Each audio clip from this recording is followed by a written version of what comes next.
disposition yi nga xamante ni mu ngi déjà dans le code de la famille au Sénégal qui dit que le mariage est l'union entre l'homme et la femme.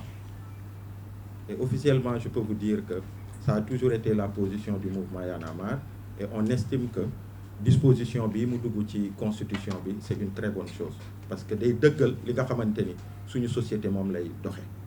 Donc ça c'est une première chose. Et l'autre chose, ce qui fait encore davantage et bu ngeen xoolee li xew Assemblée nationale ci ñaari camps yi ñi nga xamante ni ils sont du côté de l'exécutif ak du côté du pouvoir législatif sur le même projet de réforme jiixi jaaxa yu ci am rek war na mën a justifier qu'on s'arrête et qu'on dise allons vers un référendum pour que lépp leer. Quand on dit quand il y a une révision de la Constitution bi nga xamante ni ça va toucher au fonctionnement même de nos institutions. Quand on dit que sur l'article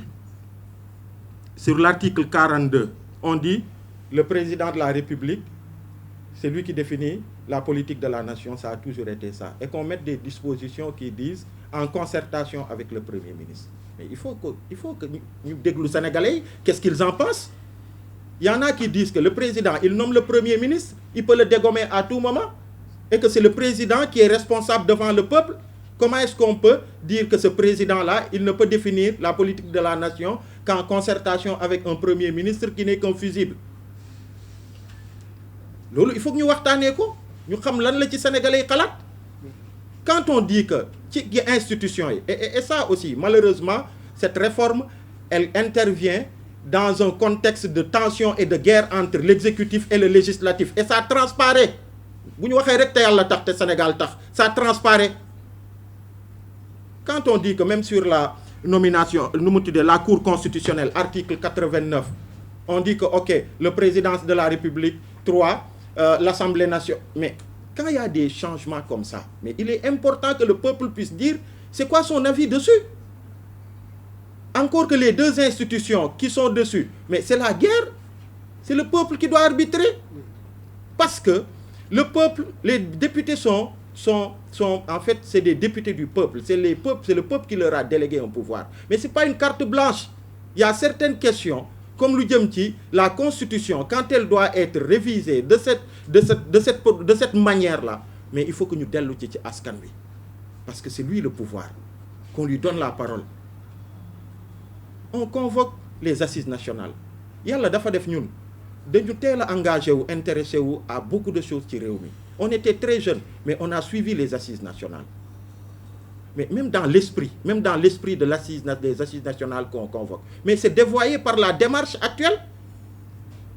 Parce que les assises nationales, en termes de consultation citoyenne inclusive pour aller à des réformes au Sénégal, jamais il n'y a eu aussi inclusif que les assises nationales. Dans les 45 départements à l'époque. Même pour dire, OK, le président de la République, quel âge il faut, les gens ont écouté les citoyens sur ça.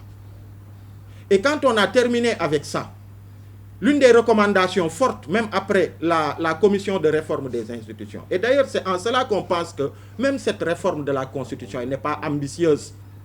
Elle n'est pas ambitieuse.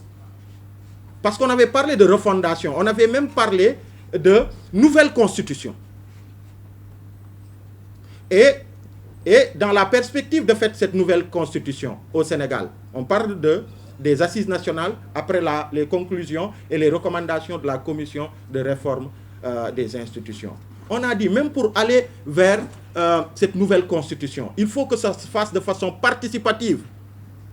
Que les citoyens aient leur mot à dire sur tout le texte, point par point. Il y a même eu une recommandation qui disait qu'il fallait que toutes les dispositions de cette nouvelle constitution, les propositions, qu'elles soient traduites en langue nationale pour que tous les citoyens puissent comprendre. Lan moo gën a participatif ci loolu. Aujourd'hui, vous convoquez les assises nationales et vous pensez que c'est 130 députés qui doivent décider de la charte fondamentale du pays, à l'insu des citoyens. Dans le même contexte, le président Macky Sall initie ça, Pastef est dans l'opposition à l'époque, il aurait eu notre position d'aujourd'hui. Wallahi, wax leen rek te Yàlla tax.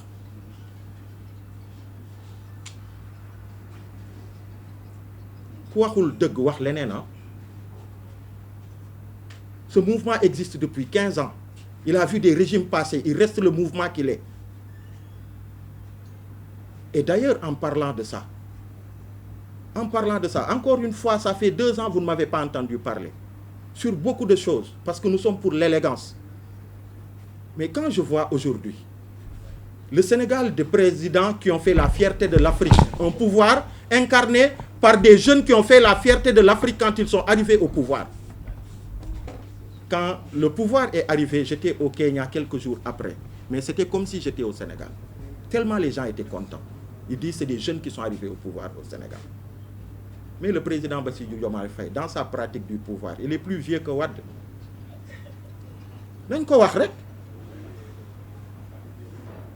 Quand je vois la journée d'hier, ce qui s'est passé est très grave. Vous êtes de la presse, vous êtes témoin de l'histoire.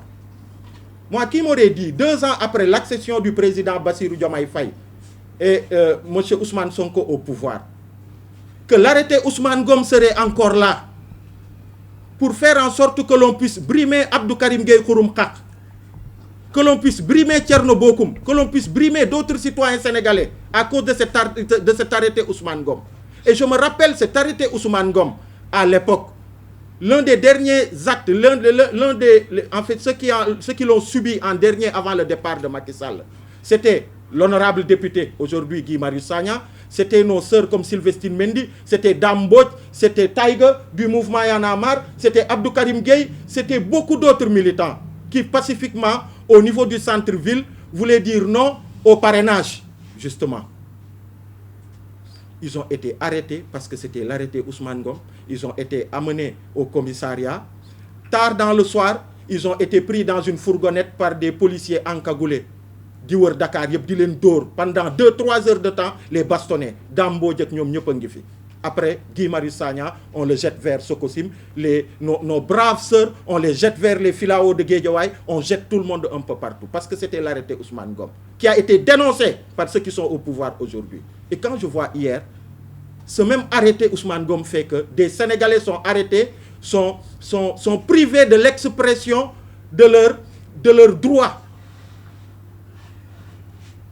Et quand on voit ce qui se passe à l'Assemblée nationale, la photo de Abdou Mbow, député du peuple, qui a été malmené par le GIGN pour le sortir dehors, qu'est-ce qu'elle a de différente de la photo de Guy Marius Sagna dans les mêmes conditions, qui a été malmené par le GIGN et qui a été jeté dehors?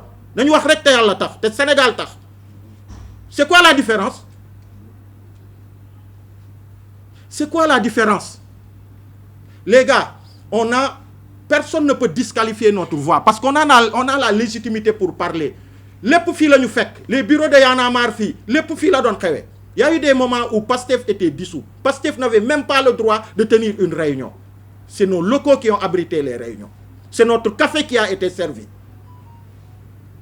Et il y a eu des moments parmi ceux qui sont là aujourd'hui, mais on ne les voyait plus. Même leurs camarades de parti ne les voyaient plus. C'est nous qui étions là.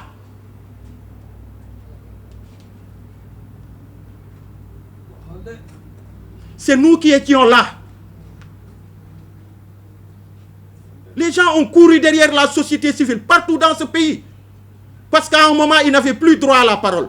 Il y a une injustice qu'ils ont subie. Des gens qui ont subi autant d'injustice. Mais vous ne pouvez pas arriver au pouvoir pour accentuer cette injustice. Quand je vois que sous Wade, on a été persécuté en tant que mouvement, on a été calomnié. Sous Macky, on a été calomnié. On nous a parlé de lobby homosexuel, sous Macky, on nous a parlé de tout. Oh, moi qui vous parle, je vous fais une révélation. Un aîné de la société civile m'a dit, Aliou, tu sais, l'une des raisons principales qui ont fait que Macky t'a retenu en prison. Je dis non. Il me dit, entre autres, je pense qu'il y a un fait. Quand tu as été en prison, certains de la société civile sont allés le voir au palais. Tu sais ce que Larry a dit? Que toi, Aliou Sané, qui est sudiste, tu étais engagé avec Ousmane Sonko à prendre des gens en Casamance, à les faire venir à Dakar pour brûler le pays. Voici ce qu'on a subi. Et aujourd'hui, c'est ces mêmes gens qui se permettent de dire, Y'en a marre, vous n'avez pas droit à la parole. Quand Ousmane Sonko, lors des événements de mars 2021, il y a un adage Wolof qui dit Fate Khedjoufi. Quand Sonko est sorti de garde à vue, après les événements de mars 2021, allez rembobiner vos rushs pour voir où est-ce qu'il est allé en premier et quel est le discours qu'il a tenu là-bas. au siège du mouvement Y en a marre. Nous sommes debout, nous resterons debout. Fàtte xaju fi. Merci.